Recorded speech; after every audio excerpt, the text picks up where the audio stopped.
ta chắc ngày nâng dương mà hiện vô lồng hạt vì sao bạn đọcในក្នុងឆ្នាំ2024ទាំងអស់គ្នាថ្ងៃចឹងឆ្លើយលើកយកមកក្នុងនោះគឺមាន3ចឹងកុំឲ្យខាត់ពេលយើងតែរៀនធ្វើទាំងអស់គ្នា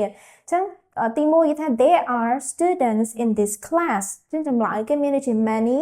much a lot ហើយនឹង lots អញ្ចឹងច្រើនដូចគ្នាអត្ថន័យវាច្រើនអញ្ចឹងយើងគួរតែយកមួយណាហ្នឹងហើយលើយើងសាកសិនអូខេអញ្ចឹងចម្លើយដែលត្រឹមត្រូវគឺយើងយក many មូលហេតុអីបានជាឆ្លើយយក many ឥឡូវយើងមើលចំពោះ many គឺច្រើនដូចគ្នាយើងអាចប្រើជាមួយនឹងនាម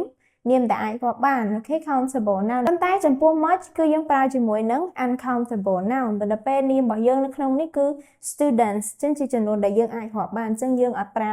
much នឹងទេ a lot ក៏ដូចគ្នាដែរវាច្រើន lot ក៏ច្រើនដែរប៉ុន្តែនៅខាងក្រោយវាទាំងពីរហ្នឹងគឺត្រូវតែបូកជាមួយនឹង of lots of ឬក៏ a lot of ប៉ុន្តែនៅក្នុងប្រយោគយើងមាន of អត់ទេគឺចឹងចម្លើយដែលយើងត្រូវយកហ្នឹងគឺ many នឹងឯងអូខេតោះឥឡូវយើងចូលដល់ទី2 you broke the glass ហើយ blah blah blah question mark haven't you didn't you have you ហើយនឹង did you អូខេចឹងយើងគួរតែយកមួយណាចឹងជាទូទៅប្រភេទប្រយោគបែបនេះគឺជាប្រយោគ question tag ហ្នឹងហើយ question tag ចឹងតែនៅខាងមុខនេះយើងត្រូវឆ្នាំខាងមុខនេះវាជា positive ចឹងផ្នែកទី2របស់វាគឺប្រកាសជា negative ហើយអញ្ចឹងយើងគួរតែយកចម្លើយមួយណា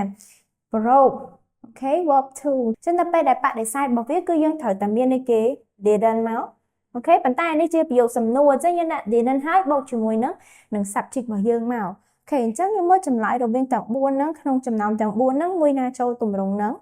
yes ប្រកាសជាចម្លើយ B ហើយ Okay, didn't you? It means that you broke the glass, didn't you? Okay, in Tuanzang. Like by a lot of accidents by drunk drivers have caused, have caused, that mean ED เนี่ยអញ្ចឹងវាថាមានន័យថាគ្រោះថ្នាក់ចរាចរណ៍ជាច្រើនហ្នឹងគឺបង្កឡើងដោយអ្នកបើកបរដែលគាត់ស្វឹងហ្នឹងហើយអញ្ចឹងយើងគួរតែយកមួយណា